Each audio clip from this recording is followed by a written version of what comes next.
those of you who don't know me, I'm Jo Butlin. I'm one of the very proud co-founders of Women's Utility Networks, and in my day job I've got a portfolio of non-executive roles across the energy sector, so I have a fabulous time with fingers in many pies. And I'm delighted to welcome you here today. I feel slightly a bit of a fraud because I know very little about AI. I feel a bit like my mother in that I can just about use ChatGPT, and the best example I've seen of it so far was at Christmas when my eldest daughter did a brilliant quiz for us, and she basically downloaded, and I don't know how she did it, so somebody can tell me afterwards, she downloaded our family WhatsApp conversation, and then she stuck it into something and she produced a quiz, and we all had to identify who had said what, where and how. And then she did the same thing again and turned it into personalities. So it's like, whose personality are you most like? I'm Olivia Coleman, if anybody wants to know. So, I mean, that's as far as I go. But so I'm really, really excited about hearing real expertise. And we've already had a sort of briefing for the panel, and it makes me very excited, and having spoken to Nick equally. I'm just going to tell you a bit about Women's Utility Network. One, for those of you, some of you have been to many events, some of you are new this evening, and welcome. So we were started back in 2018, really with a group of 5 of us sat around a lunch table going, we've got to do something because there aren't enough women in senior roles. And 8 years later, amazingly, we're now got over 10,500 members, 10,800, it goes up by the day, and over 80 partners, Accenture being one of them, but really the partners enable us to do everything we do. And as you know, events is sort of core to us, so either online events, regional events, or face-to-face events. We push out a lot of content as well, so we're trying to sort of help in terms of development and education. The mentoring program is flying, and I'll tell you a bit more about that in a minute. And really, if you're not involved, it's fabulous you're here today, but if you haven't really got stuck into all that one is offering, please do go on the website and have a really good look, because there is loads of resources there. And the stories coming out the other end are amazing in terms of what's happening with women's careers.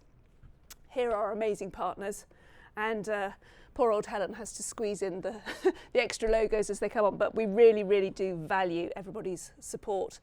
If your company isn't here, please do go back and say why not, because everything we do is funded by partners. In terms of what's coming up, we've got obviously today, we've got an I Am Remarkable workshop. These are run on a regular basis. Has anybody been on an I Am Remarkable workshop?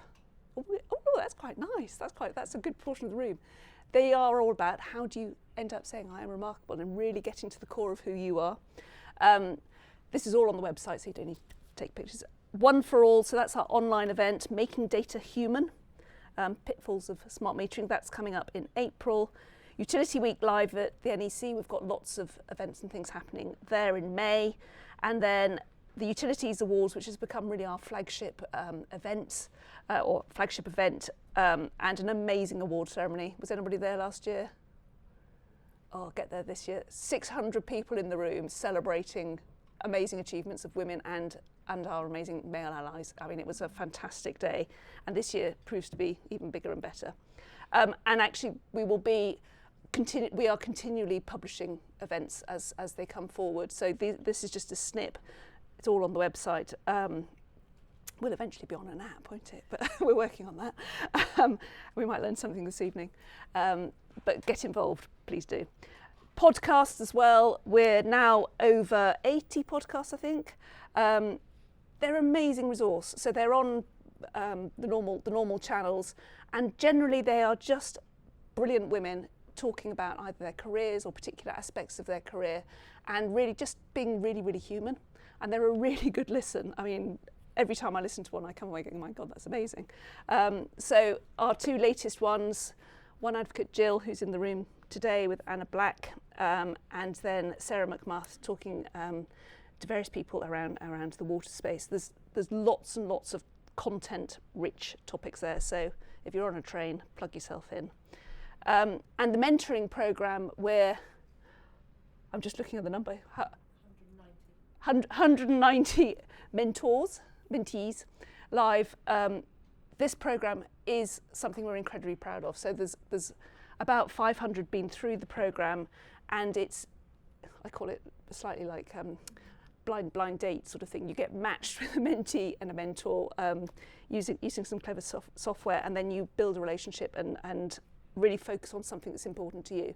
And we're not trying to replace any of the internal resources here. What we're doing is saying, actually getting a different perspective from outside your organisation is so worth it. And you learn a lot, both as a mentor and as a mentee. I was talking earlier about actually how amazing it is to be a mentor as well, and how much you learn about individuals and give something back. So please do get involved, either as a mentee or a mentor in that. And then we're very proud to have just recently produced our best practice toolkit, which is for our partners. And it's really taking all the rich resources that we've gathered over time and really providing back to our partners in terms of this is what good looks like in different organisations, and there's lots of context and lots of links into that. So if your organisation is a partner and you haven't yet seen that or haven't got evidence of it, please do prod, because we're sent them out to all our partners. And actually we're incredibly proud of it. It's a really rich resource available to our partners. So a lot going on in the one space. As anybody who follows LinkedIn will see, we're very active there as well. You know, we are really trying to support all women in whatever stage of their careers, and there is something for everybody. So whether you're senior, junior, and anywhere in between, thinking about a new role, wondering how the heck to move from your current role, any of those sort of things, struggling with imposter syndrome, any of those, there are resources to help. So, AI. I am absolutely delighted to introduce Nick Tate, who is the EMEA lead for human and AI impact. I've just had a very brief chat with Nick before we started, and I am really excited about this presentation. So I'm just going to hand over to Nick, and thank you. We've got about 20 minutes with Nick, then we're going to go on to the panel discussion, which is going to be very interactive, and please get ready with all your questions. Absolutely. Thank you, Nick. No, thank you. And can everyone hear me okay? Is everyone hot enough in this room? Imagine wearing a jacket and being at the stage where you can't really take it off. Good to meet you. My name's Nick Tate. A little bit about me. I came back to Accenture about 16 months ago. Before that, I had been a client. I was in an organisation called GSK Consumer Healthcare. We spun the company out to be something called Haley, and I was at the bit of the organisation which was creating brand new products and services, internal into the business, external out of the business. And what I really learned about that was, if you want to drive innovation and change in any organisation, it fundamentally comes down to people and culture and skills, and where innovation kind of falls through the cracks. And I came back to Accenture to help our business and help our clients think about, what does the world now mean when we have a human and AI organisation? How does it need to be stitched together differently? How do we drive differentiation in our organisation and our people? And that's the work that I do every day with our clients, which I love doing. I lead something called the Human and AI Impact Initiative, which is a global project across our data and AI and our T&O, talent and organisation team. But I do this work, and the reason we started this initiative is because people are really trying to understand, what does impact actually mean? What does adoption and quality of adoption actually mean when it comes to AI? And we're living in a world where AI is moving at a far greater pace than people are willing to keep up to, or able to keep up to. So how do we go about solving that? Now, I know, because I've been in this room a lot, that when people put chairs here, it means that you can't see the bottom of the screen. So I'm going to have to explain some of this to you. But anyway, here, can everyone see that screen? Perfect. Does anyone know what this screen is? What this chart is? It's about new technology. It's about new AI technology, and actually how it's starting now to exceed human capability. This is handwriting recognition, if you can't see this, speech recognition, image recognition, reading comprehension, language understanding, unsurprisingly, goes up quite quickly when we understand how to read. Language inference, so what do we mean by that language? What does it tell us about things? Code generation, cognitive reasoning. This is actually from 2024, which is it's quite old now, if I'm being honest. And what we're trying to see is it's moving further and further than we've done before. And we as a people can't really keep up with that. The second thing to understand is, actually we're starting to understand more around empathy. So these two charts here show something quite interesting. I always have kind of a healthcare background, not a utilities background.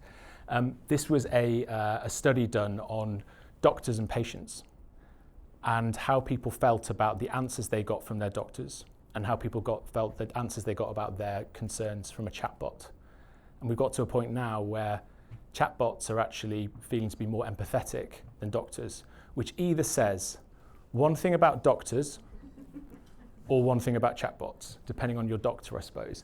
But what I think is really interesting about this is that we're starting to see technology not just being a utility for people, but actually starting to replace or at least mimic humanity in certain ways. And there are certain really interesting use cases where we're probably comfortable with that. The number one use case I've seen for this is actually marriage guidance counselling.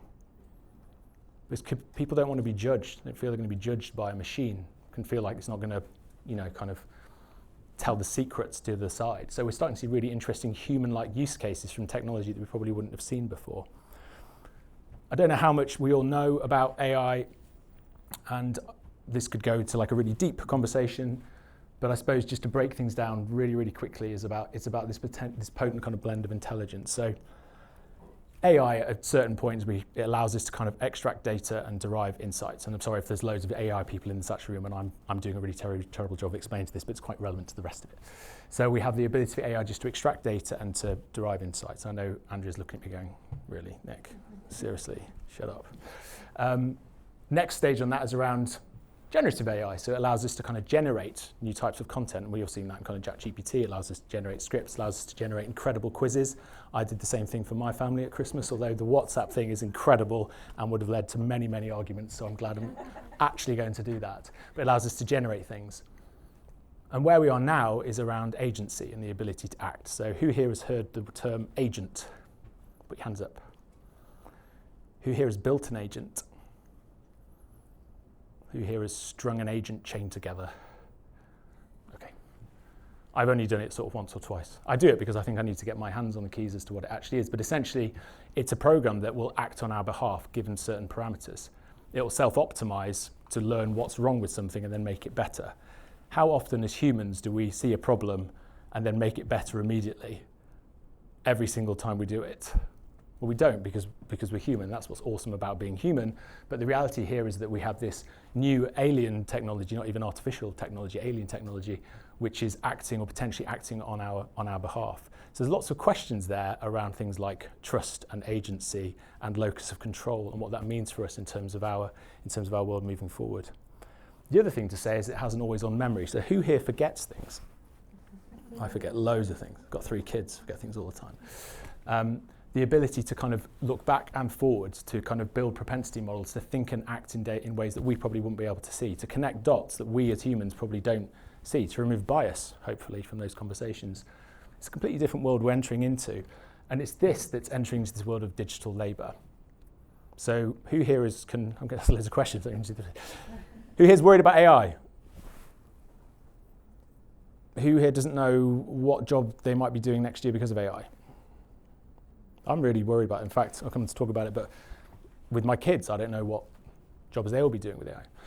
It's opening up this fact around digital labour. And so on the bottom here, we have this, because it's Accenture, it has to be purple. Generative AI today is really like a conversational exploration, augmentation, copilot, some bots, depending on what system you have. We've got issues with shadow AI, people bringing their own AI to work. We've got issues with organisations that haven't quite understood how they're going to start to extract the value from AI. Then we've got this probably next 12 to 24 months around sort of digital labour. So we're starting to see services as software. We're starting to see agents being able to recreate human roles or tasks, more importantly, seeing things like content supply chain, marketing, reformatting, all that sort of good stuff.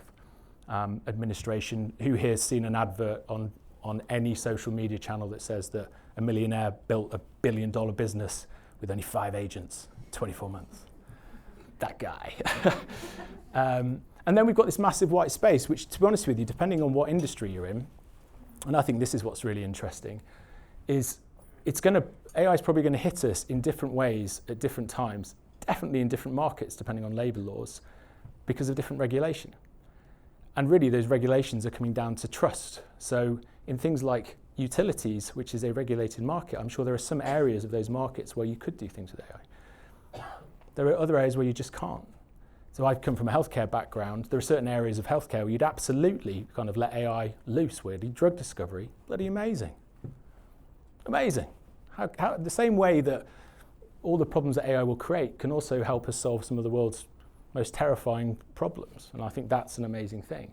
But you're not going to let it just go and run loose, like on the regulatory aspect of drug discovery.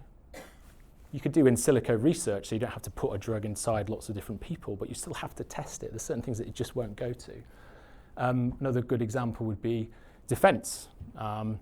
Weirdly, you know, there's been incredible AI technology in planes for years and years and years. But we're getting to the point now, if you think about sovereign AI and how governments are starting to weaponize AI, what does that mean for us? Like, what does that mean with our locus of control? What level of comfort do we have with data? Or getting very dark. Sorry, I didn't mean to go down there. But anyway, but the point is that we don't know. And this will only start to expand out, which leads to lots of questions of ourselves and our roles and what does it mean for us. So I wanted to talk a little bit more about that. I'm going to talk about human plus enterprise. Who here has children? Children in school? I have 3 kids. I have a 13-year-old girl, Eliza, 10-year-old boy, Artie, 4-year-old girl, Betsy. Absolute maniac. All of them are using AI at school. All of them are going to be leaving school having had an AI-augmented education, one way or another. And as Eliza, who is 13, went in another 5 years' time, if she chooses to go to work or when she leaves at 16 or 18 or goes to work after university, if she chooses to go to university, or even after she chooses to go to work, which at the moment is looking a little bit unlikely for us. She's going to be entering the workplace with a profound expectation of technology because she's experimented with it. She had hands-on keys. And organizations aren't ready for that. They're not ready for people to come with that level of understanding of what can happen and what the inputs are and what the outputs could be. And we're all leaders, even if we lead ourselves through things. And we, or you, will be the last leaders in history to manage a purely human workforce, which is kind of a bit of a weird thing to think, but it's true. Whether it's working with people who are augmented by AI or enabled by agents or working with agents themselves. Like we have agent HR dashboards in aspects of our business where you manage the capability of an agent and its performance in the same way you'd manage the capability and the skill set of people, which is kind of weird, isn't it? But we're going to enter this place where we have this future human workforce and this kind of AI and agent workforce. The good news is, I think, is that this new age is about people, because I didn't really like the other alternative. I didn't kind of sign up to have that really nasty bit of Terminator, where all the machines are crushing skulls and stuff. It's not good. But it's actually about people. And I think the way to think about this is that anything that can be connected, can be measured, probably will be. And on the right side, it really means that we have to double down on the things that make us human. And thinking about the workplace that I think is within our agency to create the sorts of relationships that we want to have, the sorts of leaders that we want to be. Dignity, empathy, courage, resilience, trust, all becomes really, really important in this human plus world. It's not just about machines connecting to one another, it's ultimately about enabling us to be more human. But skills are absolutely changing, and this is a little bit old. I feel like I've got really old data, I need to update my presentation, but this is from last year at Davos, 2025. This is an incredible report that was written by World Economic Forum, presented at World Economic Forum, around how the prediction of how roles and skills and jobs are changing. We know that there will be another 170 million new jobs created by 2030. We don't know what those jobs are likely to be yet, but we know they're going to be created, apparently. There's going to be this massive change of roles in the middle, over 1 billion jobs continuing in an evolving labour market, and we know roughly, they say, there's going to be about 92 million jobs displaced. Now, obviously, they will be displaced in different ways in different regions, different markets, but we can start to see the sorts of roles that are growing and the roles that are declining. I'm not gonna drain that, as we say here. We know that skills are going to massively disrupt us. They predict 39% of workers' core skills will change by 2030, which, it's 2026. It's not that far away. And this is what I think is really interesting, is the core skills in 2025, hopefully things that we can all recognise that we need in work. But if we look over to 2030, we start to see actually quite a large, a very binary left brain, right brain of the skills that we need. I was talking with a large fuel company this morning about this, same slide actually. And what I think is really interesting is from a leader's perspective, you're going to have an understanding of how organizations are stitched together. So you're going to need to really understand the things that's underneath it. AI, big data, network security, cybersecurity, information security, responsible AI. You have to be literate. You have to know stuff. Like literacy isn't something that you just got to do and then you forget. Like something you need to really keep up. But then beneath it are all the really human bits. Creative thinking, resilience. We talked this morning about resilience, not resistance. Resilience to change, not resistance to change. Flexibility, agility, talent management, analytical thinking, right down the bottom if you can't see it, environmental stewardship. So actually AI is going to have a huge impact on the world that we live in. We have to make some conscious decisions about that. We're going to have skills that need to understand how that's going to happen. This one, however, I think is the most interesting one. Curiosity and lifelong learning. Because I just don't think if there's one skill that you want to double down on in a minute, they're all awesome. But I think we're living in a world where we have an abundance of answers. Literally, you can go onto ChatGPT and ask it anything, and it'll come back with an answer. Now, that answer might not be very good, but it might look good. And I remember a time when you used to make things and they looked rubbish, and they were rubbish. But now, you can create something that looks amazing, but is still rubbish. And the important thing here is the importance of questions. And leadership, I think, has always been about questions. But in this new context of the world that we're moving into, we need to have better questions, better frame those questions for people. And I think we really, really need to be able to question the answers that come back, because we seem to take things on face value. And I don't necessarily think that that's right. So in the world of a human and AI organization, we may think that AI is going to take over everything, but I guess my point I'm trying to labelly land, whilst everyone is trying not to fall asleep having had 2 glasses of wine and it's very hot in here, and a long day, and even though it's a Tuesday, is that there is a lot of humanity in that AI, and we cannot let that go for our people or the way that we can direct the world around us. So I've only got about sort of 5 minutes left. What does it mean? How are people changing? Why should we be caring? Talking about the path to value. Everyone talks about value. How do we get value out of that? Where's the value in AI? And the problem we've got is there's massive gaps to value, like everywhere.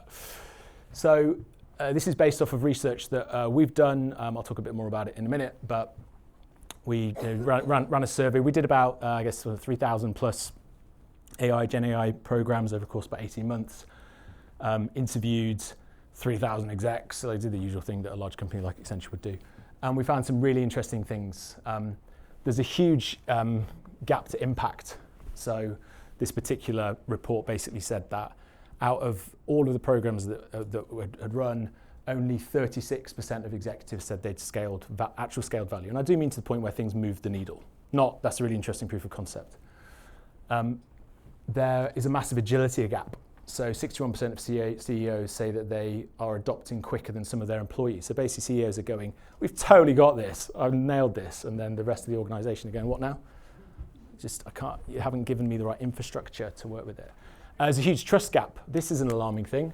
Only 33% of employees believe their leaders will make responsible AI decisions. How terrifying. Massive skills gap. 26% of workers have been trained to collaborate effectively with AI. That doesn't mean that we've given you AI. It means that you really need to spend time to understand how to work it. And like any system, and I think this is the thing that's most fascinating, I did a degree in linguistics, so always been a bit of a language nerd, is that we've got this technology which learns with us. Like it's totally symbiotic with how we learn with it, and it learns with us. And so you can't just expect it to know stuff and get better over time.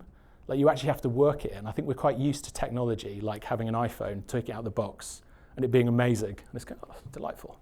But actually with this technology, you don't really get that joy, or at least the delta between what out of the box looks like versus what absolutely incredible looks like is actually quite a lot. And so you're going to have to learn to do it, which is this issue around kind of readiness. So 35% of workers are satisfied with their current AI tools. They're just kind of not ready to kind of drive the change. So I guess net is the people are the key to value. And I talked a little bit about that study, but out of the study, we found that 3 times more money was being spent on budgets for Gen AI tech than it was on the actual people who are going to be using it, which is a bit nuts if you think about it, because it's a kind of a learning technology based on how humans think, and that's a bad thing. But what we did find is that out of those people who did focus on people, not just technology, they got an 88% uptick in value. So that tells me that you can spend as much money on AI as you want, but if you're not actually going to spend the time to understand who it's for, why they should use it, and why they should care, you're not going to get that money back. And we're getting loads of really interesting questions now from execs. I think people and tech used to, people in particular was kind of a CHRO people thing. Then it was a C-suite thing. And now it's like a board thing. I'm sure you must get this, Joe, a lot in terms of your roles of going, have we got what we need on the bus? Are we organised in the right way to actually capture this? Do we need to completely rethink how we're structured and how technology and people should be playing it? So these genuinely, like, how will human behaviour change in an agentic world is not a small question. How can my leaders become architects of change? How can I adapt AI to changing human needs through continuous learning? And the way that we're viewing that is you need to actually go back to basics in terms of end-to-end process. You need to understand what people are doing, what the tasks are in a role, to understand where AI and different technology might play a role. You can't just start plugging a bit of AI there and hoping. You need to have a far more kind of transversal view across your organisation. And what it comes down to is this, is that no matter what thing you're looking at from a process standpoint, new finance transformation, thinking about global capability centre, whatever it might be, the way that we think about it is there are kind of 4 things that you really need to focus on when it comes to people. You need to help people lead differently, because leaders don't know. And most leaders have got to where they've got to by delivering relative certainty in relatively certain times. And that's not quite the same now. Second thing is it's going to restitch your organisation. Third thing is you're going to need to think differently about skilling and the talent we've talked about. And the fourth thing is around change. And I'll bring that to life a little bit. So in terms of leadership, we talk about leaders being the architects of change. But if we're talking about you as a leader in your organisation, it used to be that you would care deeply about functional siloed discipline. So it's like, I'm Nick, and I look at this bit, and I kind of don't care about anything else because I've got my metrics. You don't really get that with AI, because if you're going to you can't do like agentic 5 different ways. Like it's born out of the same data. Like you need to have some uniformity in order for the business to be connected differently. So it means that leaders need to, 1, show up with a level of kind of generosity and care and curiosity that they probably haven't needed to. Like, who here, and I'm being really honest, and I've definitely done this, who's gone, I'll just get that person to think about it and then tell me what I should say? Come on, that's nonsense. You've all done that. Everyone has done that. I've definitely done that. And I don't think you can do that. Like, I think now you really have to say, either I don't know or I need to experience that. And you need to be thinking about across the organisation, how are you connecting beyond for your own organisation? And then really deeply down into the organisation, where's work actually happening? And I want to be more interested. But they ultimately, leadership, if you want to change, it starts with leaders, right? It doesn't start with the groundswell. It has to actually start with both. The second thing is around future-ready orgs. So we talk about the need to kind of reshape organisational boundaries. And the way I think about this in terms of agents is, it really comes down to things like kind of OKRs and ensuring that everyone's got kind of the same value metrics. But I guess without having a choice about it, if you're an agent, you don't care that like the other agent slighted you at the Christmas party because you're an agent, and you probably don't have a Christmas party because there's no budget for that in the line item. But the point is that it's going to connect and fuse organisations together differently, and they're going to have to work together differently, and so we're going to have to work together differently as people, and I think that's kind of a good thing. The third thing is around accessing and creating talent. So we talk a lot now about learning in the flow of work. I say this really ironically because I did a training course here in this very room, still really hot, not so late. And I talked about how people need to learn in the flow of work, and agents were going to provide the next best learning, the next best action. And so people have spent 2 days listening to me talk like this. And they're like, oh my God, I wish I just had an agent. I'd have to talk to this guy in a stupid jacket. But the point being is, like, we're going to have to innovate through doing and learning. And the rate of change that we're seeing in terms of skilling can't be read in a book. It can't be seen in a podcast or heard in a podcast, sorry, unless it's one of those podcasts that you can see. Because ultimately, it's about having hands-on keys. It's about really learning through doing. It's about really understanding. And also from a personalized learning standpoint, we all learn differently. And in the same way that we all get personalized marketing messages every day through our social channels, we're also going to start to get personalized learning through work. And I think if you think about these things being delivered agentically, the change that we can see in people is going to be quite profound, because it's going to be based on their own learning style. It's going to be based on the skills that they need to understand for the roles that they do in their organisation. But the focus on skills and talent is absolutely massive. And I mean, Accenture's invested like 3 billion quid in building our learning practice, because everyone is going, what are the skills that I need? What do I need to forget? What do I need for the future? And how do I go about getting those things? And then the last one before I shut up, because I'm well over time, is around continuous change. So I've only been back at Accenture for 18 months, but I've definitely seen program plans where change is a box that happens at the end. So we go, we're going to do this big tech implementation, and then we're going to tell people what we've done. And I don't think that happens now. I think that change starts at the start, and you need to build a level of resilience in your organisation, which is a muscle that allows people to continue to change. And the conversation I was having this morning was just how much change and how much adrenaline and anxiety are in organisations, not just because of the org, but because of the repeated amount of change we find outside an organisation. Like literally you just have to look at yesterday's headlines to go, what's happening in the world? But I think we need to understand, how do we kind of pull people back to purpose? How do we help people shift their own mindsets and behaviours? And a lot of the work that we do in the Human and AI Impact Initiative is understanding the mindsets people have towards AI, and then really thinking about what the behavioural interventions are which are going to help them. So you don't treat everyone the same. Everyone's going to learn differently. Everyone's got cultural differences as to how they're approaching AI. A big thing around that is trust. How do you get under the skin of how people are really feeling about AI, particularly at work, and what's going to be the unlock for them? Okay, last slide, and I'll shut up. Key learnings. I think if you're thinking about this in the context of people and humans and AI working together, is if you're going to do any of this work, really embed it in the flow. Don't adjust everything. Don't create another option. Think about where people can really start to experience this new way of working and get them to try it. Start small, learn from it, and it's kind of like innovation mindset, keep going. The second thing is that there is no AI or agents without data. So don't believe anybody who comes to you and says, I'll just whip in some agents for you, because they're either lying or they don't know what they're talking about, and those two things are both bad. So the reality is that you're going to need to know what data you have in your organization, and bearing in mind that everyone's going to have access to the same technology, really, and the same data external to the organization. How you use your data in your organization, how you differentiate through your data in the organization is really, really, really important. Third thing is that as you iterate, not everyone's going to like it, and you need to build trust through screwing up. Hopefully not in a big way, but you need people to kind of get involved in it. And it used to be, I think, that we waited for the perfect solution, and I just don't think you have that with this technology. I think you have to have an absolute digital product mindset. You have to be embarrassed by the first thing that you ship. You have to improve on that every single day, and you have to think about it as a product, both the people and the culture that you're creating, as well as the digital products and experience that they're having. Fourth thing is around modularity. So any good tech is bricolage. Like, you should be able to plug it in and take it out. And I mean, no one can keep up with the amount of announcements that seem to be happening every single day within this space. And some of them are real and some of them aren't real. But the reality is that there's no smoke without fire, right? So you have to just be able to move quickly and pivot to where the value is. I get really concerned when I see one of those program plans that says, yeah, and then 18 months time, it'll be this. And I'm like, really? Can we genuinely say that? Like, or we just, surely there'll be some movement.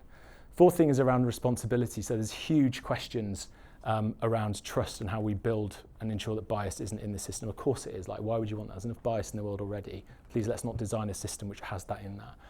And the last thing is around security and trust. So like I said, around regulated industries, particularly one like yours, you're not going to go to the most sensitive use cases first. Like, you're going to build trust gradually. And anybody who thinks that agents are going to be everywhere in their organization like next month, absolutely not. Not because technically it's not possible, it probably is, but it's just that as humans, we're just not going to be willing to give up that much locus of control. And why would you? Like, if the recourse could be so bad. So those are kind of 6 areas. And then last thing I'd say is, there's a blatant advert, is if you do want to talk more about it, we do really, really interesting work. I do actually genuinely love my job, which most people can't talk about, these like big, horrible, thorny questions, and I really like those sorts of questions. But if you are thinking about building new AI systems, you're thinking about the question of, well, what does it mean for my people? What does it mean for me as a leader? What are the skills we need to be thinking about? Or you're just interested and want to chat, that's how I operate. Come and say hi. And thanks very much for listening. Thank you.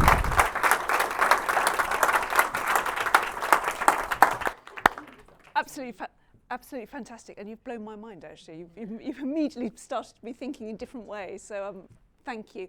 Have you got time for a couple of questions? Yes, yeah, absolutely. Any questions for Nick before we let him go? Oh look, immediately. So you've got a lot about positive AI. I think it's also starting the rumblings about bubble universe and seeing sort of plans to go, I'm going to get rid of X% of my workforce because AI is looking over. How do you think that's going to kind of play out, and how do we manage that with a kind of different industry? Yeah, I think two things. I mean, I think the question on the bubble bursting is a financial one around how much how much snow is left in, which powder's being kind of left in funds. I guess my view is, could we imagine a world where we are less connected, there is less data, and it wouldn't become more powerful, as in the actual system. I don't think things will become less connected, or I don't think it'll be less data. So I think the train is moving. I think the reality is that you're going to hit a wall in some industries where things won't expand as quickly as they will in others, and I think there'll be certain markets and certain businesses that just can't change, but they're going to need to ready the change, because the regulations will change at some point. And again, like think about like health, for instance, it's not going to be everywhere. There's certain things you wouldn't touch, certain markets you wouldn't touch, like Germany as a market, for instance, all the workforce labour laws. Good luck trying to put in a load of AI systems into businesses there. It's just legally, it just won't happen. So I think there's that thing to contend with.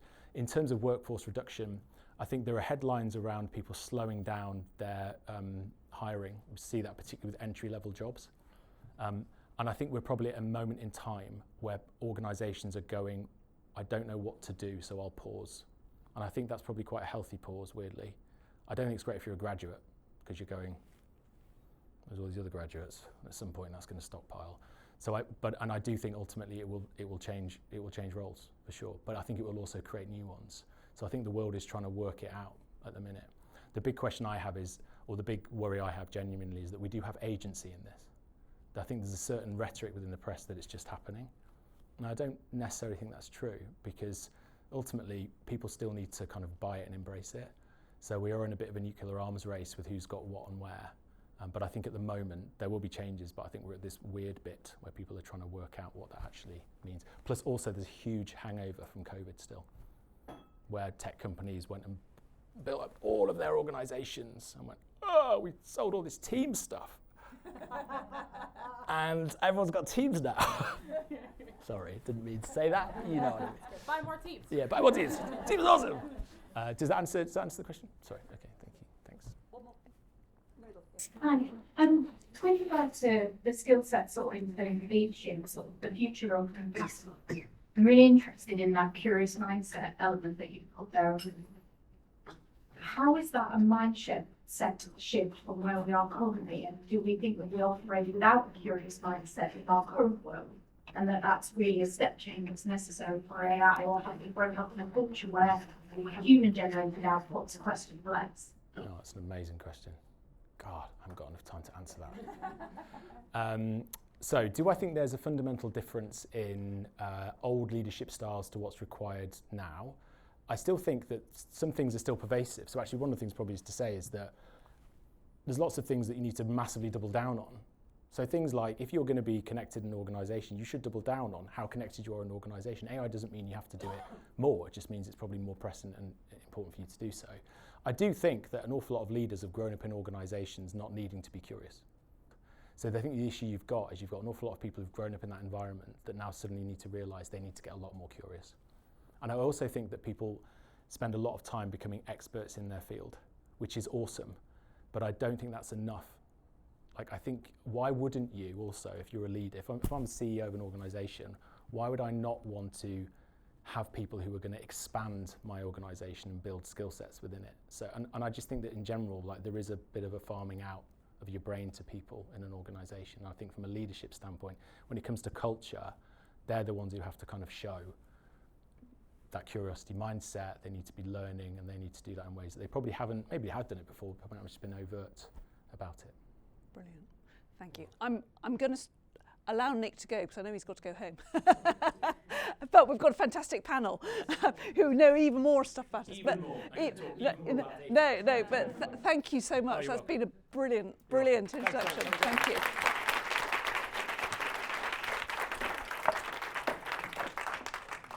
So that's got the questions whirring, but I'm now going to invite, if my panel want to come up here, and then we'll do the introductions. I'm really excited about this because this just builds on everything that we've already heard from Nick and real expertise in the room. So delighted to welcome the panel. I'm going to let them introduce themselves largely, but we've got Melina from Microsoft. Sorry, it's just in my order. Roya from NESO, Isabella from Energy UK, and Andrea from Accenture. And I'm going to start by saying, can you just introduce yourselves for a couple of minutes, just telling us a bit about who you are, and really why are you the expert on the panel today? What is AI to you? And I'm going to start with Melina, as you're closest to me. Happy to. I'm loud. Can I just check everyone can hear me okay? We're all right? We don't need microphones? Awesome. Melina Persson, I work for Microsoft. My apologies for the team's ringtone. I know we all collectively hate it, so do I. I joined Microsoft about 18 months ago, and I have the wonderful pleasure of running the water sector. Prior to that, I used to work for Adobe. I was at Adobe for 6 years, which is like the cool Photoshop company, but really also what that presented its opportunity is I was at its infancy of when AI started to become a thing. And if everyone remembers, AI actually became a thing more in terms of generating ugly pictures than before we started talking to it. And obviously that has had a bit of a step change. The technology has been matured, but I've been fortunate enough to be alongside on that journey. And now I live and breathe AI every day. And if you've interacted with Microsoft lately, the answer is AI. What's the question?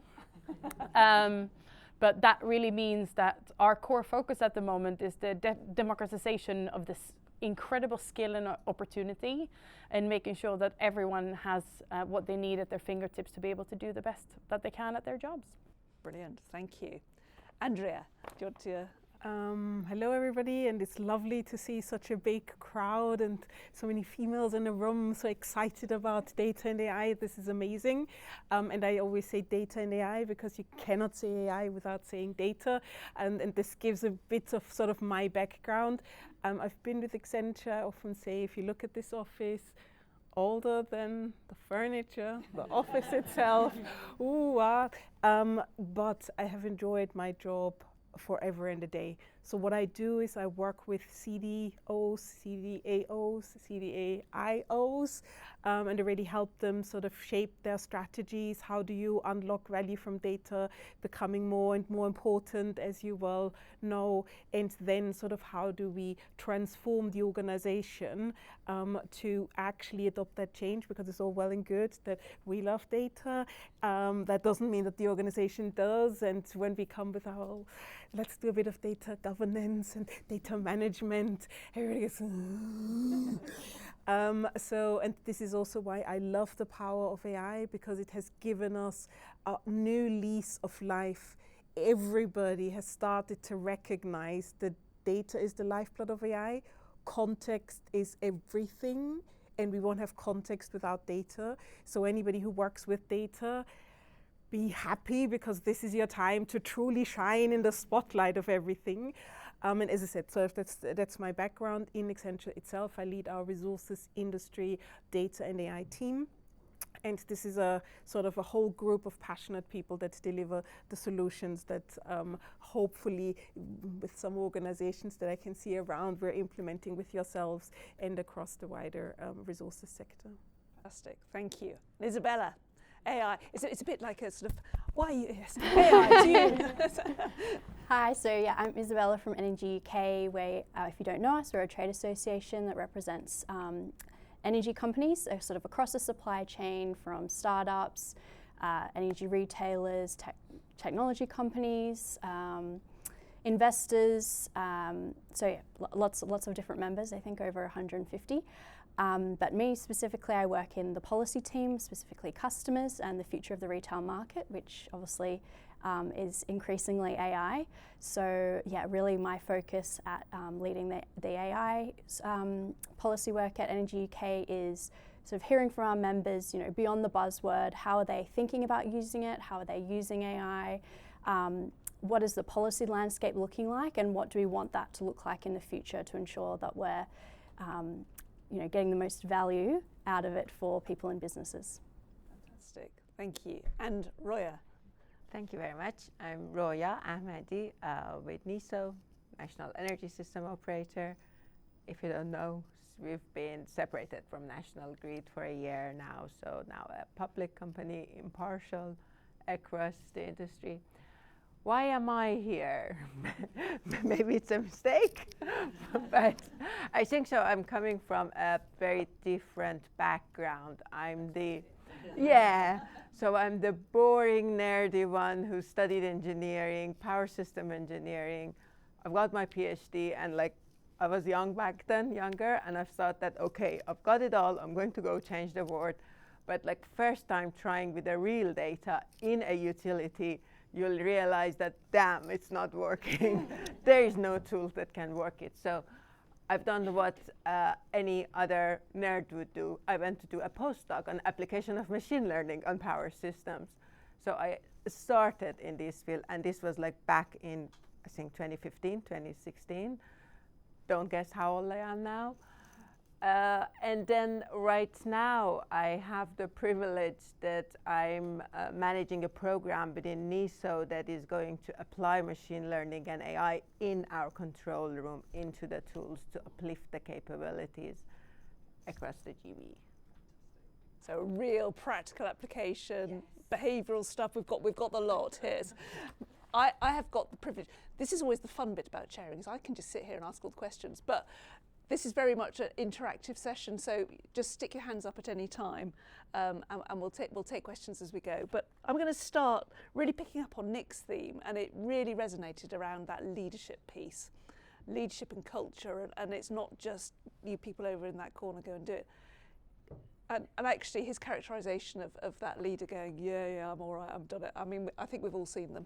we all know them. I'm pretending really hard I'm not one of them. But it got me thinking. Leadership and culture. Melina, do you want to start? How important is it? How do you get it ingrained into businesses? I mean, that's a massive question. I think first and foremost, we need to recognize where we went wrong. I think a lot of organizations at the moment are suffering from the hangovers of digital transformation. We've been talking about digital transformation for a very long time. I think most businesses are still thinking they're digitally transforming. If you are way behind, by the way. And when AI started to become a thing, it was put in the same pocket as all of the big IT transformational projects that we've been running. So it was handed over to Dave in IT, and he's going to go off and he's going to do this AI thing. And we was locked in a room with a bunch of nerds that going to figure out what they're going to do with it. And we stood up some cool proof of concepts, testing out the capability of the technology, but it happened behind closed doors. And because we ticked the box, the leaders could say, okay, great, we did the thing.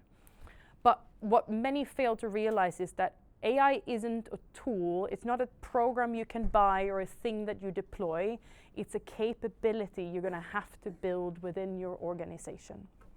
So first and foremost, we need to remove the stigma. Many, when they started using AI, including myself, kind of felt like you were cheating. Like, all of a sudden, all of my emails sound great. I'm Swedish, by the way, English is not my first language, so my spelling is awful. But when leaders started actively advocating and supporting the utilization of AI, it meant that you could scale faster. So it needs to have the key level of right of sponsorship across the top. And then, more importantly, it's about the diffusion of this capability. How quickly can you bring your people along on the journey and actually upskill them along the way? It's not about who does the coolest proof of concepts. It's who can teach their entire organization how to have a proper conversation with an AI. Because they all know and understand their organization best. And it's only then, very similar to what Nick spoke about, we can start to go on and start doing some of the cool stuff. But where we did is we dumped a lot of money into very specific programs, projects and problems we wanted to solve without having built the underlying capability. So like Nick said, we built a Ferrari engine without any drivers. And that's also why you've probably seen we're not seeing the value of AI, our AI programs are failing, and that's because we didn't go about it the wrong way. And I think it's been an important narrative shift, and we're seeing it massively in the water sector, where it's now about making sure that our people have the best tools, and then hopefully we can take them along on the journey and we can start to solve the problems together. Andrea, have you got anything to add to that? So it's interesting. We did a study last year about sort of how AI could sort of bring more growth and profitability and to the UK. And when we did this, we asked, I think it was about 1,500 or so organizations, and of course we asked leaders, and then we asked the team members. And what came out is that there is an enormous trust gap. So it's not only that I can come as a leader and say, let's do the AI thing, whatever the AI thing is, even if it's building this AI capability, and everybody will say, oh, this is fantastic, I'll follow you. You actually are more likely to say, I've got ChatGPT here, and I will put my emails there and get my summaries and make sure that I have organized my presents for Christmas and my as you said, my quizzes. But you, boss, are telling me that you want to do AI? Let's see, let's wait. Because what you're telling me and what I'm hearing in the news is, in any ways, you want to make me redundant. So why would I run with you first? Stupid. And secondly, you have no clue. You're like, what, 20 years my senior, and you haven't touched your emails in the last, I don't know. So it's a bit sort of facetious, but it really is where does the capability sit, and who is far more AI native than the typical boss? So how are we bridging that? And for me, it's kind of that question to say, as a leader, and you will all be leaders in your organization, don't lean in, don't feel like cheats on the first hand. It's not cheating. It's there to be used. We've used email and nobody said, oh, that's cheating the postcard. But what is also quite important is that you need to lean in and be vulnerable to say, I don't know it all. Can we do this AI journey together? Not I tell you what to do and you please follow, but let's do it together. Let's discover together where it can help us all. And then when you look at other studies, so the MIT, I think for 3 or 4 months ago or so, they put a study out where they said, what is AI actually being used for at scale? And it is the co-pilots, the ChatGPTs of this world, so personal productivity. And if we come together with the, let's as leaders, don't be, I know it all and I'll do it for you, and build that capability that Melina said, and are curious, be curious, where can it truly help, where can it truly make a difference? And then do it together with our teams to say, let's discover where it can be powerful. And I will leave you with one thing where I've seen, when we think about, it is about language, right? And if we think about literacy, we all believe we're in this room, we all can read, fantastic. Literacy is not a given, particularly functional literacy. There is quite a high percentage, even in developed countries, if you so will. And there is an AI tool that allows parents to, instead of reading when they cannot read, to record their voice and have their children hear their voice and reading them books. What they say is, if you read your children in your voice, there's, I think, a 25% higher outcome of you being in school and being successful in school. This is powerful. This is not going to go away. And this is how we should use it, to say, where can it actually help us with deficiencies and help us make the world a better place? And I think this, for me, is what we as leaders and as responsible people need to lean in far more than in the news, everything is doom and gloom and tomorrow we're going to be replaced by a robot. We won't, ever. That's really true. I'm going to move us on, and I'm going to come back to personal productivity because I think that's a really interesting thing to dig into. But picking up another of Nick's points around sort of regulation and trust and security, and I'm going to go to Roya first and then to Isabella in terms of, I mean, NESO, for heaven's sake, it's the most secure data to keep our lights on.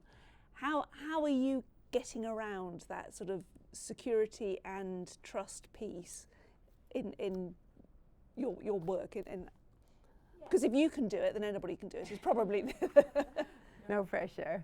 That's a great question. So I think it's a fact, and everyone knows that we're a very risk-averse company because we have to be. Like, at some point, none of us don't care about the cost, about like what we're using, about the algorithms. We just want the lights to be on, and that's the ultimate goal.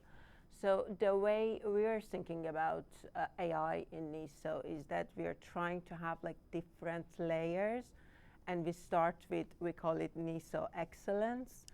So the way we are going to deploy AI across our main functions with the main objective of empowering human, like augmenting human ability, rather than, as Melina is saying, developing new proof of concept. So it's not going to be as straightforward as just rolling out Copilot. We do love Copilot, but we need more than that. But it's also not going to be as complicated as like uplifting something in the control room, plugging out and plugging in something with the AI. That's where we're going to start from, and that's where the focus is at right now. Meanwhile, we are at the heart of the energy industry, and I'm sure we'll get to that later, but one of the main problems is the data sharing, and we don't have access to the data. We do have the data, but we don't own the data. So there is a lot to sort. And that is also one of our roles. So we want to champion across GB with empowering, with orchestrating that data sharing. We just got like a new role on data sharing infrastructure as well. And eventually the ultimate goal is to be like a global leader and developing AI tool for the sake of decarbonization and then sharing it with our peers in different system operators. It doesn't mean that we're not doing that. I've just told you that my own program is developing the tool, but we're trying to roll out all three versions, all three classes, yes. No, fantastic, thank you. And it gives you hope actually in terms of how you can do it. And Isabella, you're looking sort of across the sector. I mean, where are you seeing the opportunities and challenges? And I suspect it's going to be back to that data point. Yes. Yeah, no, we had a member do a report a little while ago looking at those sort of barriers and opportunities. And really, the biggest barrier is that sort of operational learning and capacity. So even when there are the sort of AI tools, if people don't know how to use them, as we've sort of heard about already, then it's just not going to have an impact. But in terms of sort of the technical side, it is really that the data accessibility, but also the data quality. So, or the interoperability. So, making sure that if there's different data sets that you're wanting to use, but they don't all work together, or as a regulated sector, you don't have access to all of them. You're not going to have a great output if you don't have that accessibility. So, I mean, one really interesting and novel example is the Centre for Net Zero has done work looking at synthetic smart meter data. So, where different market participants might not have access to that data, being able to sort of get that sort of synthetic, that data to use that as an alternative is a really compelling use case.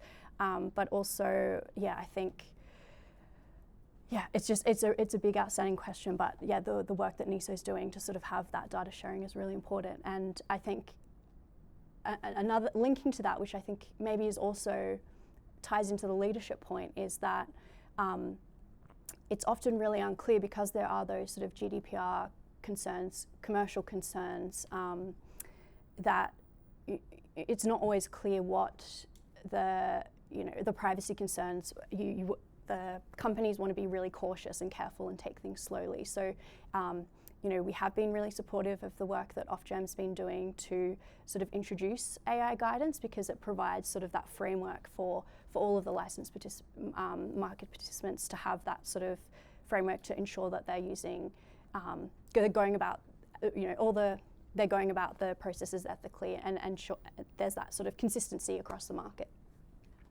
And trust is a really key thing that's come up, and you've already talked about. And I'll be honest, I sit there going, oh my goodness, how do I trust that data? Because I've lived my whole career with dodgy data sort of thing. So how do you get over that hurdle? Anybody want to talk about trust and data? Go on, Andrea, that's your bag. Spot, isn't it? Yeah. So I think it's varying degrees. If we think about the regulated industries, and maybe let's take a step outside the industry and say, as an industry, obviously we call it resources, which covers sort of utilities and energy, but as an industry, resources is generally kind of laggard in terms of adoption of AI. If I think of financial services organizations, if I think of products organizations, CMT, so a lot of B2C, so business to customer organizations, far more advanced. So when we talk about trust, then it becomes, okay, trust in a conversation with, I don't know, a chatbot, you want some support or you have a complaint, is probably relative. Yes, there will be the outliers that will try to get the chatbot to say things that they shouldn't say or promise them things that they shouldn't promise. But ultimately, the risk is relatively limited. While if I'm thinking about, do I want AI to run my critical national infrastructure if I'm not quite sure about my data? Probably not. So there's varying degrees of where trust can be given quite freely and where the data quality may not be as important, versus where it is probably quite important. And then also the type of AI that you will apply, because we talked about generative AI, which is a lot to do with language. So I wouldn't use a generative AI model and then let it compute how we should do our connections better. Not great. It's just not used for it. So again, what model do I apply and where do I go back to traditional AI, which, as we all know, has been around for donkey's years and not just the last 4 or 5. So it's then which mix of AI do I choose that I say, okay, well, I actually have a model that is statistically proven to work, and I potentially just overlay a layer of the generative AI that allows me to interact with it in a more comfortable way, so I don't have to be a statistician to read and interpret the data, but the sort of insights is going to be presented. So I think there's a number of varying levels that allow me to apply trust in a different way, but ultimately, of course, the goal should be where I want data to be secure, that I have good quality data. Now, as I said, the positive is you can use AI, just as when you talked about synthetic data, you can use AI to make your data better. You can use AI to spot anomalies in your data. So all the job that it was and used to be, okay, so how do I find the data? How do I get a data steward to maybe update and somebody to own the data? And a lot of this now AI can help you do that faster, better, smarter, which then helps you on the journey to go from the, okay, it's less risky to the more risky, but also more protected, because I've got ways and means to make and uplift my data quality. Fantastic. And just on that trust point, I'm going to come to you. On the trust point, one of the big, my nervousness, you know, if you're in a business and you're leading a business and you've got brilliant people and they're generating brilliant ideas and IP and knowledge and stuff, how do you contain that so that, because I think the nervousness is always, oh, it's going to go out into the big bad world and everybody else is going to get it. So how do you build that trust internally so that we can create brilliant stuff with AI in our organisations, for our organisations? So responsible AI certainly has to be part of the answer. So if you think about Accenture is probably one of the biggest Teams implementers. If we think about, we've got 800,000 people globally, and we kind of by now enforce that everybody must use AI. but also that everybody must be very clear what the guardrails are for AI. And some guardrails, you are given the option to understand how to apply them because you're a human and you're trusted. Some guardrails, you're not given an option, and you will not be able either to use AI for certain things, and it will say, sorry, for example, if I want to, and isn't it wonderful if we have a team that we supervise and then we have to write these annual performance feedbacks, and finally I can just, no. If I try any of our AI tools, anything that says how well did, can you please, all the emails that to understand the performance, it will not allow me to do that. It is very clear, it states in our policies I shouldn't do that, but the company doesn't trust me not to do it. They actually say, so here we put in controls in place. So you will use responsible AI to, on the one hand, give you the tools to say here's what we shouldn't do, but then also to put in the controls in place to say here's what we allow you to do and what we won't allow you to do. With Microsoft, clearly you're developing all the tools. How was Microsoft thinking about this sort of human versus machine? I don't think it's human versus machine, it's human and machine. And machine. I think I want to build on your point, and I want to draw. So I think there's two elements to this that I think it's important that we discuss. First and foremost, it's large language models as a whole. So take Microsoft aside for a second. How can we trust the information that we get back to us if you talk to ChatGPT or Gemini or Anthropic or Claude or whatever they're calling it this week? Remember that it is trained on everything that exists on the internet. There's a lot of shit on the internet. So again, Microsoft hat back on. It's called Copilot, not Autopilot.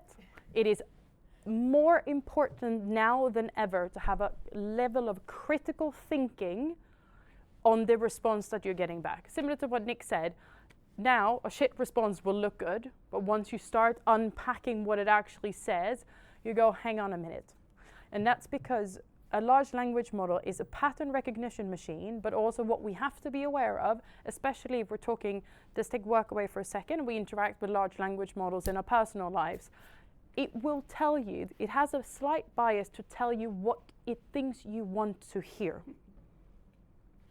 regardless of what question it is that you are asking. And more specifically, if you're just asking very generic questions, it will give you a very generic output. The simplest way that I can describe it is, and this is where the art and the science of prompting is really important. It's a skill that all of you are going to learn, that I am still learning. If you tell someone, can you draw me a picture of a man? That picture can look a million different ways. However, if you tell someone, I want you to draw a picture of a man, I want him to have dark hair, I want him to have blue eyes, I want him to be 6 feet tall, I want him to wear this, you're going to get a far better output. In the simplest of terms, AI works in the same way. And then, once you've been very descriptive in what you are looking for, your level of trust you can put into the output increases in the same capacity. So from a trust in terms of interacting with large language models, that's where I would start. Now, from a trust perspective in the world of Microsoft is one of our major things that we're built on trust. So historically, especially when it came to security was the thing that we did at the end. So we set up the project plan, we implemented all the tools, we trained all the people, and then, we need to secure it. And as a big part of us becoming a cloud company, we have re-engineered all of our applications so that security is the first question. How do we keep this secure? And then how do we build everything else out of it? To put things in perspective, Microsoft deals with 1 billion cyber threats every day. If you think about Microsoft's not just a Teams company, we're also LinkedIn, Xbox, and all the other stuff that happens. So security is a massive forefront of us as an organization. If you took out Microsoft's security function, it would be the largest cybersecurity company in the world. So we're living and breathing it. Now, how do we keep businesses secure? And it depends a little bit around the orchestration. And I will say, remember how I said AI isn't Dave's problem in IT? Security, however, and the framework like you spoke about, we need to build out. You almost have to think about your company as a house. Okay. IT won't decide what goes inside of the house. You will pick the furniture, the lighting, and whatever goes inside of it, but they protect the walls. They need to ensure nothing comes in that isn't supposed to get in, and nothing goes out what isn't supposed to get out. But they also need to educate the people that are inside of this house. You have an unbelievably powerful tool. Use it for good and not for harm.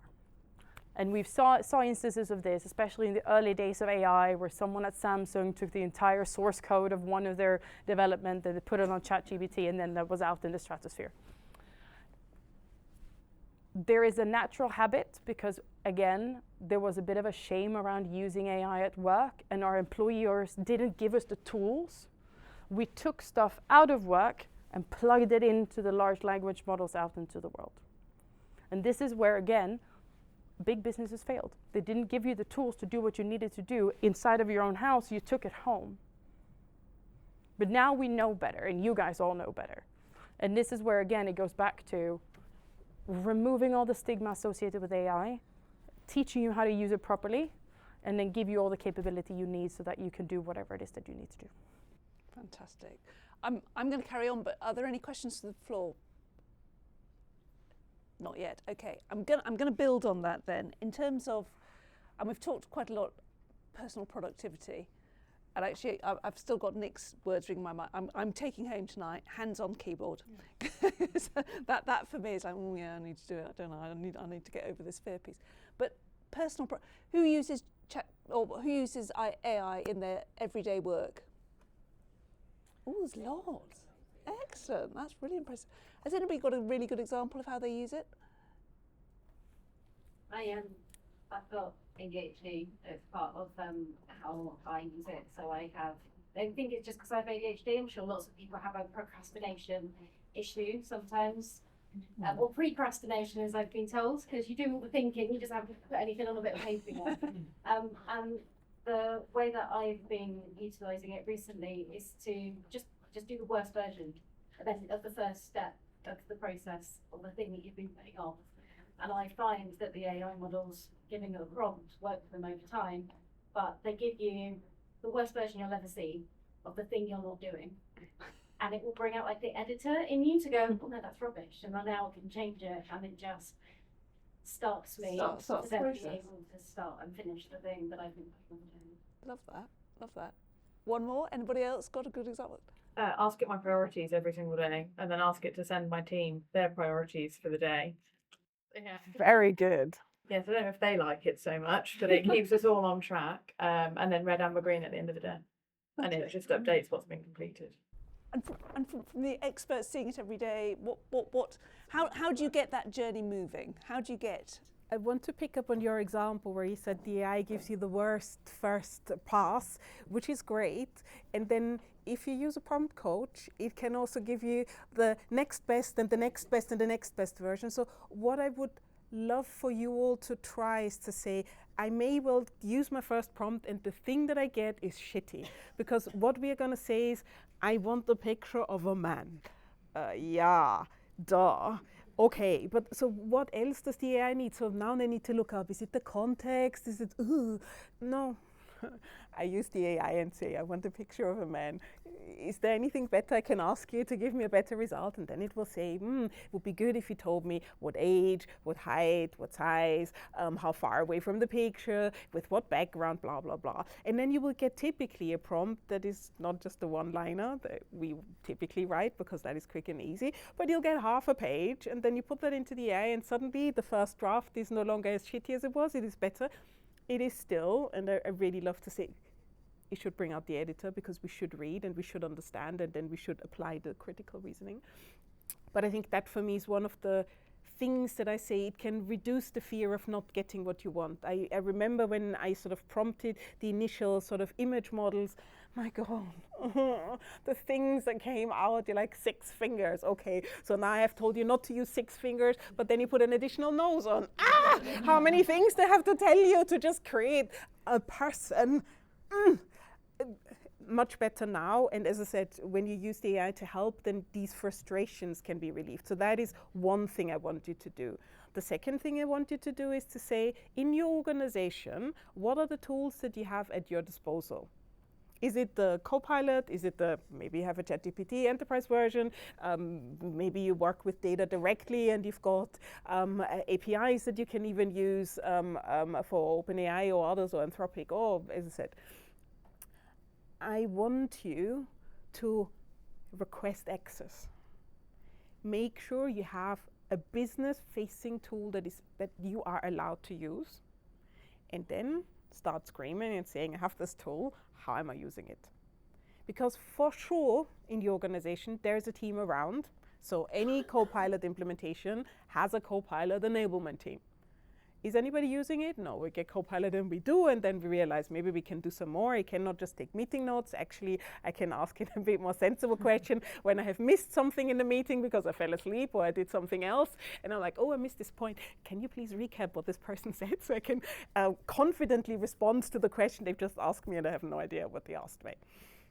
So you learn through use. But if you haven't got it to use, and if you've only got your private and personal version of it, then it will always be contained. And I would want us all to think, how can we in business, in my everyday routine, like yourself, say, where can it help me? Because ultimately, and I wasn't joking to say, the AI is not going to replace us. It's going to be the same as with the steam train and with the sort of the machines. The jobs will change. And the question is, will you have a job afterwards because you have retrained? And can you retrain? You cannot retrain if you're a human without AI. You will be best retrained by being a human with AI and by having some of those capabilities that you truly need, like the prompt engineering that you were referring to. And unless you have an opportunity to do so, you will lose it. And the power is you now got the opportunity. Every organization swallowed the pill. So for me, the call to action would really be find the thing that you can use in your organization, ask them for the support to use it, and go start using it. Experiment. The 10 minutes after the lunch break, the atomic habits, stack it on somewhere where you just say, let's try. Who knows what it might do? For my husband, that was the first time that I really used AI in a way where I was like, wow, this is phenomenal.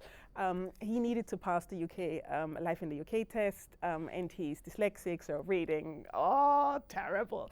So how do I make something visual about what are the flowers of each of the countries of the UK, and what are the national dishes, and what are the national colors? And I could create a beautiful picture that gave me the national day and the saint and the flower and the color and he passed it. All I'm saying. Right. Yeah, and I like to build up on that, not to dial it down, but I just want to emphasize it's not also just about what brilliant answers the Copilot can come up with. For me personally, I love the way it takes the pain away from my day job. It literally takes the pain away. So as again, a highly regulated company, I'll get many emails from many people that want to have a conversation, and we do need that conversation, and we're responsible for having conversation. But the first pain is that, do I need an NDA to talk with that person, for example? And that would be at least half an hour of my day to go to check that, do I need an NDA with that organization? If I do that, is there a valid NDA right now? If no, who should I ask? So I'll be relying on one admin person, put it on them, one of my PMOs to check these things, while it will take 10 seconds from Copilot. So it doesn't always have to be asking the very difficult question and then thinking that, can I trust it or not? It's just taking the pain away that I love. I'm feeling a bit of an idiot here because I'm just thinking, why haven't I used this? But actually, the message I'm getting is, we need to train the people, not the tool. Yes. And I think certainly this has been a light bulb for me, because it's always been, well, have we got the right tool? Have we got the right, But actually, it's train the person and train ourselves. It is train ourselves, isn't it? It's not nobody's going to train us. It's train ourselves. Yeah. So that's my takeaway for this evening. And there was always a high barrier of entry, but this is now becoming so low. If you're using Google, which I'm sure all of you do, 60% of Google searches end at what? The AI summary. whether you want it or not, you are using AI. So it's already in your mind. So there should be no fear factor. Every single day you Google something, that's what you're using. Can we go on to jobs and skills and the fear factor that actually my job's not going to be here anymore? That, and also, and I was having a really interesting conversation recently, recruitment and AI's role in recruitment. And I often say my daughter went for a 7-stage recruitment process. Fortunately, she got through it. But at 6th stage, I said to her, never mind, they're just human beings. And she went, I haven't spoken to a human yet, Mummy. and how are we transitioning in this human market, but using AI? I mean, what's your take on the good, the bad, and the ugly? Anybody who's ever done any recruitment? I can. Interestingly, we're running a program around this at the moment because Microsoft obviously has been tinkering about with this for a long time. So I think if we talk about, I think we need to separate recruitment and skills. So historically, you went to school, you trained to do a job, and then you were hired to do that job.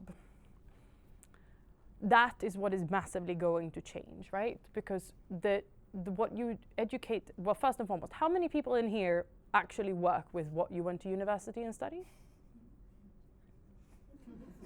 Not many. Case in point. So actually, what you study and your sort of core skills capability is kind of irrelevant. It's what skill set do you offer, how trainable are you, and what is your aptitude. That is a hell lot harder to hire for. And you need to test that in a completely different way. It certainly doesn't show up in a half-an-hour interview. We now need to approach hiring in a multiple of different facets to test whether they have the right aptitude to be a long-term employee of our business.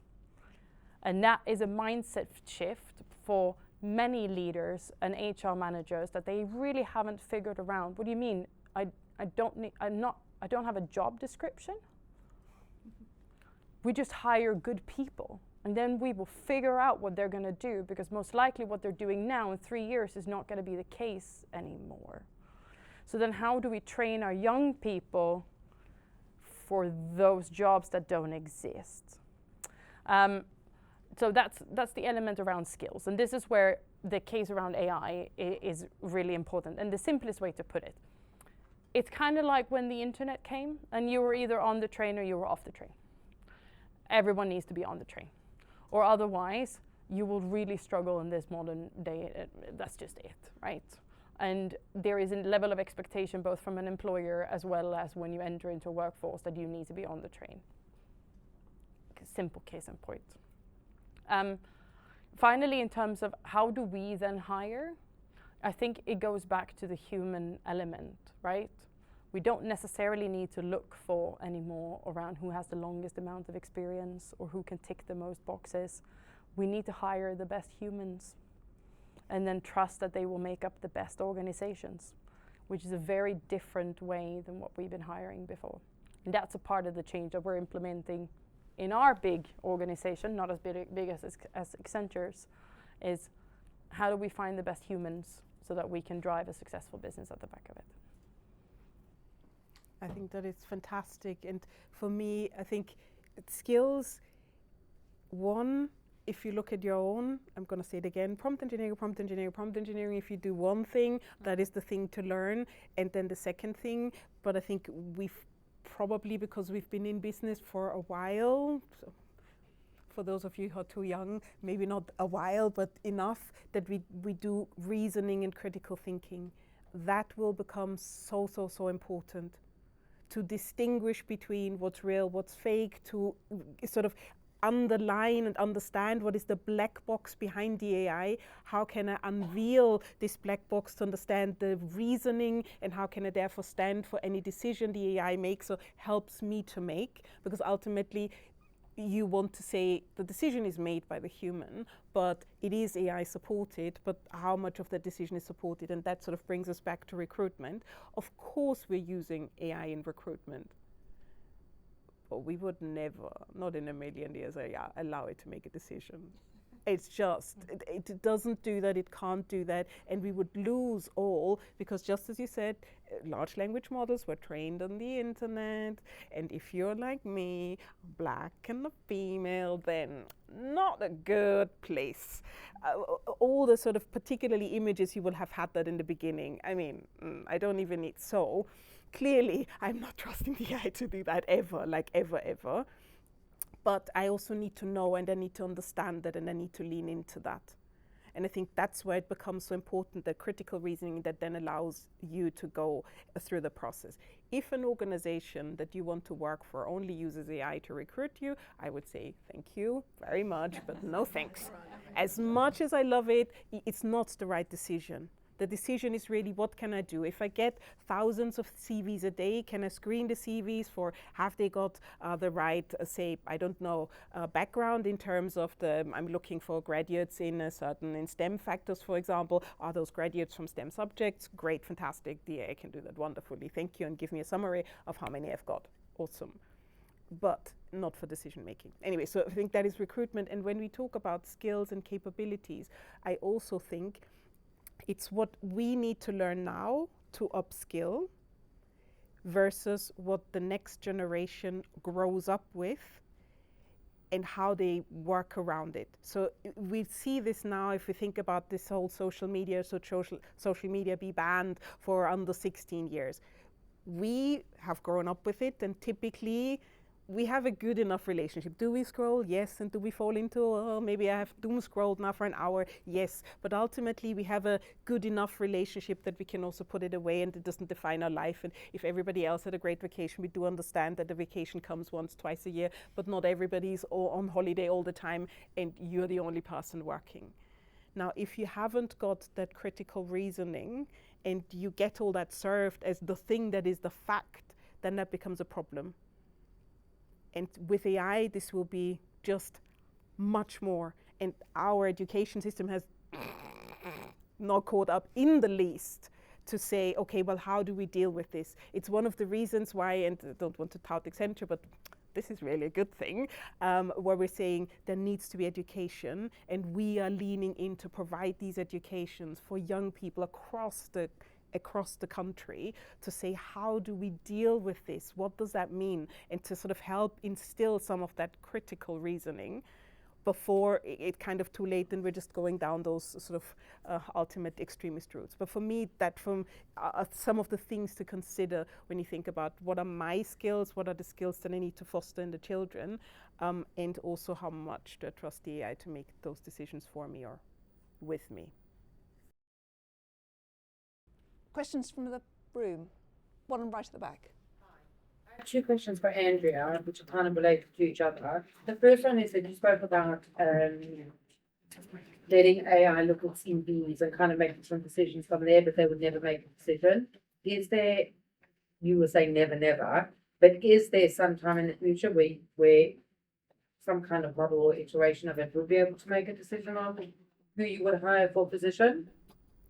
So at Accenture, our guardrails and our responsible AI says no. So the same way I can't write a performance feedback on somebody with AI, we cannot use AI in the hiring process except for in very specific instances. So there are very specific use cases that are identified and that we will follow. So no, I do not believe that ultimately there will be an AI decision. And again, it is about, we need to hire diverse talent. So how do you hire diverse talent if you then just look for, these are the things that I'm looking for. So is this a STEM graduate? You're not a STEM graduate, you're not in. Well, actually, that's also not the right decision for us, because then we're not very diverse. So I think from our perspective, but that is us as an organization and how we want to be, there will always be very strict guardrails in that sector. Do I believe that that will be applied everywhere else the same way? No, I don't. Do I believe that the AI will make decisions in certain organizations on hiring? Yes, I do.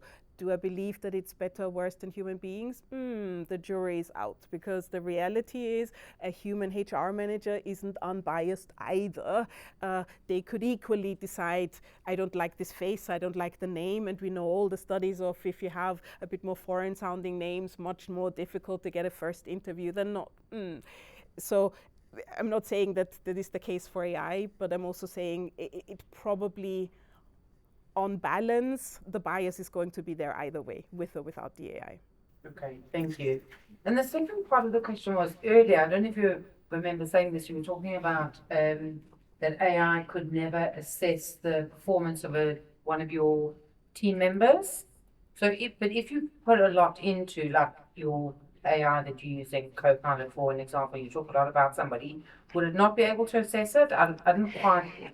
So the controls that we have put in place in Copilot is that when I type anything that is a performance related word and I say, I want to know how well this person did, I want to write about how well this person did, it will not tell me. It will tell me I cannot give you a thing how well this person did, but I can give you a summary of all their emails or a summary of all their sort of outputs, but it will not allow me to do that because again, the organization says we do not trust our employees not to misuse that. We want to be 100% certain that it cannot be abused, and therefore, but again, it's an organizational choice. Other organizations might make other choices. I'd love to challenge that policy actually. Like, why not?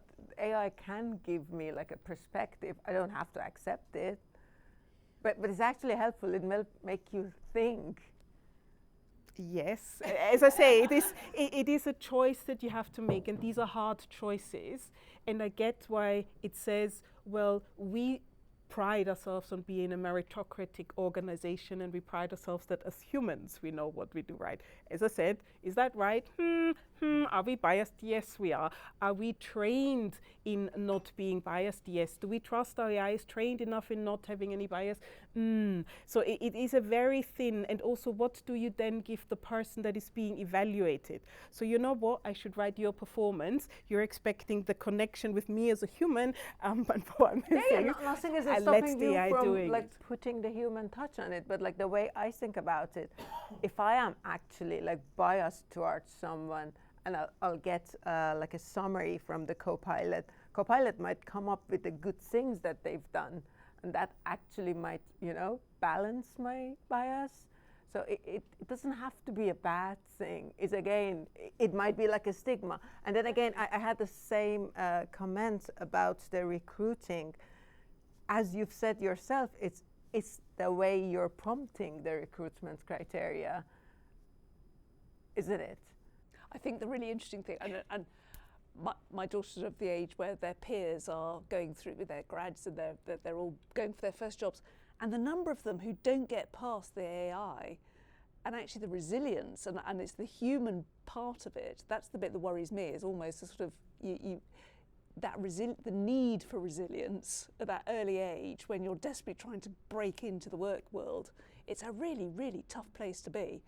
When you're not even talking to a human who's telling you why you're maybe not quite there yet. No, I'm not saying we should do that. Like, well, what I'm trying to say is that we should also not forget the positive aspect of it. So at least AI won't be, like you'll have the consistency with AI that you would never have with the hiring managers. The AI would be absolutely consistent, like across all the criteria might be wrong, but that's again on us because we prompted it, not on AI. Well, so I can give a Microsoft perspective because we've actually taken a very different stance. So we have AI capability across multitudes of different, both as a part of the assessment, so specific models that can help and assess, because you do an interview with someone and there is a transcript. So there is obviously the point of view of the HR person, and then there can be another point of view where the transcript is being assessed that can give you, it becomes a control point that you can give against, and then that also gives you something very clear to give feedback against. But that you haven't had before. I didn't like her. Okay, why? And I would also say, as a part of managing the talent and making sure you give appropriate feedback, etc. Who here is a people manager? Are you busy?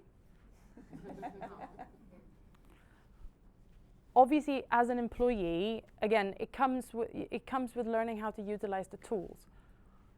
You want to be able to give thoughtful responses back to your people and show that you've invested in their feedback, but you are all spinning 47 plates.